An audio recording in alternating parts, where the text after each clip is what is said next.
সুপ্রিয় অনার্স দ্বিতীয় বর্ষের শিক্ষার্থীবৃন্দ, দ্য রয়্যাল ইংলিশ একাডেমির পক্ষ থেকে সবাইকে স্বাগতম। আজকে তোমাদের জন্য নতুন একটি ভিডিও নিয়ে আসলাম। আজকে আমাদের ভিডিও টাইটেল হচ্ছে on his first looking into Chapman's Homer by John Keats. John কিটসের এই ছোট্ট কবিতাটি, এটি একটি বিখ্যাত কবিতা। এই কবিতাটি খুব গুরুত্বপূর্ণ অনার্স দ্বিতীয় বর্ষের শিক্ষার্থীদের জন্য। এই কবিতাটি আরো গুরুত্বপূর্ণ অনার্স দ্বিতীয় বর্ষের অ্যাডভান্স রিডিং এন্ড রাইটিং স্কিলের জন্য। অ্যাডভান্স রিডিং এন্ড রাইটিং স্কিলের সি পার্টে এই কবিতাটি বারবার আসে।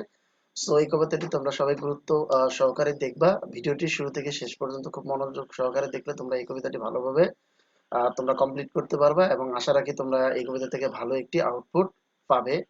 তো যেহেতু ছোট্ট একটি কবিতা, আমরা হচ্ছে এই কবিতা সম্পর্কে একটু বলবো, তারপর হচ্ছে আমরা এই কবিতার হচ্ছে আমাদের যে টেক্সট আছে সেই টেক্সটে চলে যাব। On first looking to Chapman's Homer, এই লাইনটির দ্বারা বোঝা হচ্ছে যে প্রথমবারের মতো মানে তাকানো ইন্টু চ্যাপম্যানস হোমার, অর্থাৎ চ্যাপম্যানের যে হোমার, মানে চ্যাপম্যান কর্তৃক, একজন চ্যাপম্যান হচ্ছে একজন লেখক, অনুবাদক, তার কর্তৃক যে হোমারের যে কাজগুলো অনুবাদ করা হয়েছে সেগুলোর মধ্যে প্রথমবারের মতো চোখ রাখার পর জন কিটস যে ভাবনাটা ভেবেছিলেন সেটি হচ্ছে মূলত এই কবিতায় তিনি হচ্ছে রেখে গেছেন।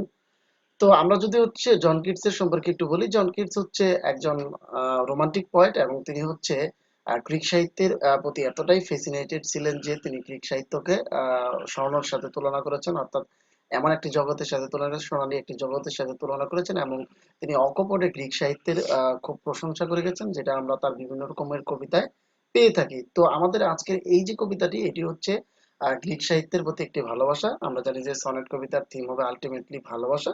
তো এখানে হচ্ছে গ্রিক সাহিত্যের প্রতি যে একটা ভালোবাসা, সেই ভালোবাসাটাই হচ্ছে লেখক আসলে এখানে দেখানোর চেষ্টা করেছেন।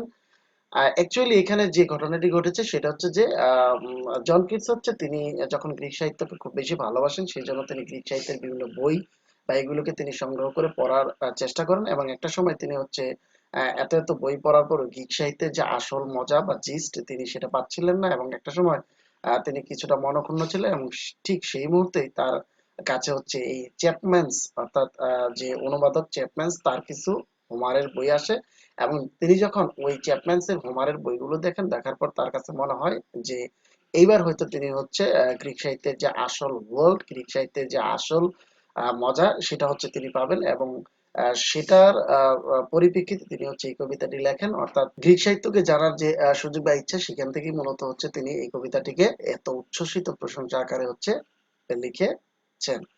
তো সুপ্রিয় শিক্ষার্থীবৃন্দ, আমরা আর কথা বাড়াবো না, কথা না বাড়িয়ে হচ্ছে আমরা ভিডিওতে চলে যাবো। Let's start the video.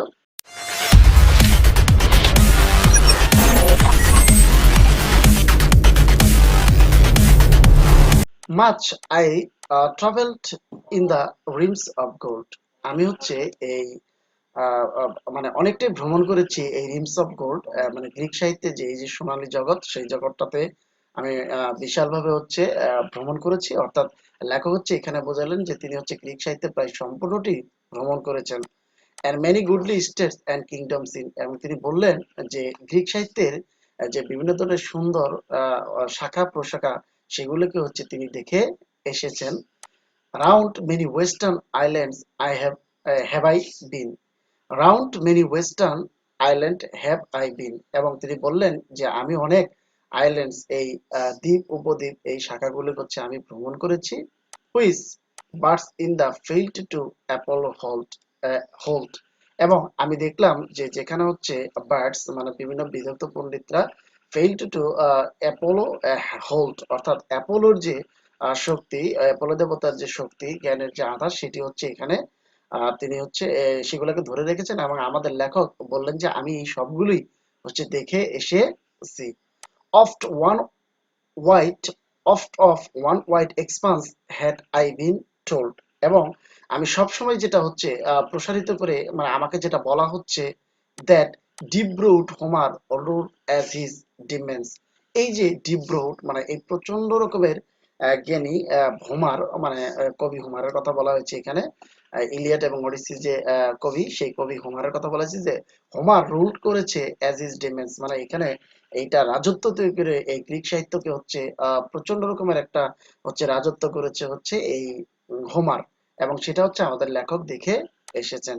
Yet I did never breathe its pure serene, কিন্তু তারপরও লেখক বলতেছেন যে এত কিছু জানার পর আমি এই গ্রিক সাহিত্যের এত কিছু জানার পরও আমি আসলে ঠিকভাবে এর যে মন্দিরটি সিন অর্থাৎ এই গ্রিক সাহিত্যের যে খাঁটি মন্দির, খাঁটি যে জ্ঞান সেটা আমি এখনো অর্জন করতে পারি নাই। Till I heard Chapman's speak out loud and bold, যতক্ষণ পর্যন্ত আমি চ্যাপম্যানকে বলতে না শুনলাম এত তীব্রভাবে, এত উচ্চ স্বরে আমি যখন পর্যন্ত বলতে না শুনলাম, ততক্ষণ পর্যন্ত আমি গ্রিক সাহিত্যের যে খাঁটি যে মন্দির সেটাতে হয়তো প্রবেশ করতে পারি নাই। এই কথাটির মাধ্যমে জন কিটস এই চ্যাপম্যানের যে লেখা সেই লেখা পড়ার পরে গ্রিক সাহিত্যের প্রতি যে তার একটা স্বচ্ছ ধারণা জন্মাইল, সেটাই তিনি বলার চেষ্টা করলেন।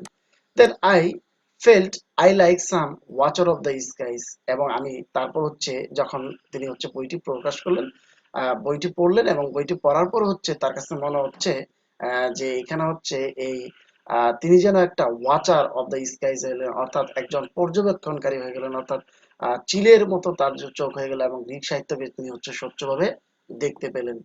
when a new planet swims into his can, এবং আমি মনে হয় যে আমার কাছে আসলে একটা প্ল্যানেট মানে একটা গ্রহ, মানে গ্রিক সাহিত্যের মতো একটা বিশাল গ্রহ লেখকের সামনে, মানে তার যে ক্যান, তার যে মুষ্টি, সেই মুষ্টির মধ্যে তার যে বাহু, সেই বাহুর মধ্যে যেন একটা নতুন পৃথিবী এসে গেল। Or like stout quotes when with eagle eyes, এবং আমি যখন যেন স্টাউট কোটস মানে কৌশলী হয়ে when the eagle eyes, মানে আমার চোখগুলো যেন ঈগলের মতো হয়ে গেল, অর্থাৎ বাজ পাখির মতো তার চোখগুলো মানে এতটাই মানে মানে অনুসন্ধান করতে লাগলো গ্রিক সাহিত্যকে, ঠিক এই চ্যাপম্যান সোমারের এই বইগুলো পড়ার পর। He started at the Pacific, মানে আমি প্যাসিফিক থেকে শুরু করলাম, মানে আটলান্টিক থেকে শুরু করলাম, অ্যান্ড অল হিজ ম্যান, আমি গ্রিক সাহিত্যের প্রায় সকল মানুষকে বললাম, অর্থাৎ গ্রিক সাহিত্যের যত ক্যারেক্টার, যত চরিত্র, অর্থাৎ গ্রিক সাহিত্যের যত নলেজ, সবকিছু আমি এখান থেকে পেলাম। Looked at each other with a wild surmise, এবং আমি যেন সবকিছুর দিকে মানে সবকিছুর দিকে তাকাচ্ছি ওয়াইল্ড সারমাইজ, একটা বন্য একটা মানে অবাক হয়ে বা সারমাইজ হয়ে বন্য ঘোড়ার মতো যেন আমি এটাকে অবাক হয়ে তাকিয়ে দেখতেছি যে গ্রিক সাহিত্যের যে দুয়ারটা এতদিন আমার কাছে খোলা ছিল না, সেটা কিভাবে আমার কাছে আজকে খুলে গেল। এবং সাইলেন্ট আপন এ পিক ইন ডেরিয়ান, এবং মনে হলো যে সাইলেন্ট নিশ্চুপ হয়ে আপন এ পিক ইন ডেরিয়ান, ডেরিয়ান সাগরের তীরে মানে একটা চূড়াতে দাঁড়িয়ে লেখক এমন ফিল করতেছে যে তিনি ওই চূড়াতে দাঁড়িয়ে এই গ্রিক সাহিত্যের যে আসল সৌন্দর্য, সেই সৌন্দর্যটাকে তিনি উপভোগ করতেছেন। তো সুপ্রিয় শিক্ষার্থীবৃন্দ, এই ছিল আমাদের his first looking into Chapman's Homer by John Keats এই কবিতাটি। এই কবিতাটি একটি ছোট্ট কবিতা, এটি একটি সনেট কবিতা। আমরা এখানে এই কবিতার মাধ্যমে যেটি জানলাম সেটা যে একটি উচ্ছ্বসিত প্রশংসা গ্রিক সাহিত্যের প্রতি জন কিটস এখানে একটি উচ্ছ্বসিত প্রশংসা করলেন। গ্রিক সাহিত্যের যে বিষয়গুলোকে তিনি দেখেছেন, শুনেছেন, জেনেছেন, সেগুলো আসলে তার মন ভরাইতে পারেনি, এবং শেষ পর্যন্ত গ্রিক সাহিত্যকে সঠিকভাবে বোঝার জন্য তার কাছে একজন লেখকের বই আসলো। সেই লেখকের নাম চ্যাপম্যান, এবং সেই চ্যাপম্যানের বইগুলো পড়ার পর তার কাছে মনে হলো যে গ্রিক সাহিত্যের বিশাল একটা দুয়ার তার কাছে স্বচ্ছ এবং পরিষ্কার হয়ে গেল, এবং সেই বিষয়টাকে জানানোর জন্য, সেই বিষয়টাকে প্রশংসা করার জন্যই জন কিটস এই কবিতাটি আমাদের উদ্দেশ্যে লিখেছিলেন, এবং আমরা এখান থেকে মূলত এই জন কিটস এর গ্রিক সাহিত্যের প্রতি যে একটা তীব্র রকমের ভালোবাসা, সেটা আমরা পেয়ে থাকি। সুপ্রিয় শিক্ষার্থীবৃন্দ, তোমাদের যদি এই ভিডিওটি ভালো লেগে থাকে তাহলে অবশ্যই তোমরা এই ভিডিওটিতে একটি লাইক করবা, কমেন্ট করবা, এবং অবশ্যই অন্যদেরকে জানানোর জন্য শেয়ার করবা। আর পরবর্তী ভিডিও পাওয়ার জন্য তোমরা আমার এই চ্যানেলটিকে সাবস্ক্রাইব করে রাখবা।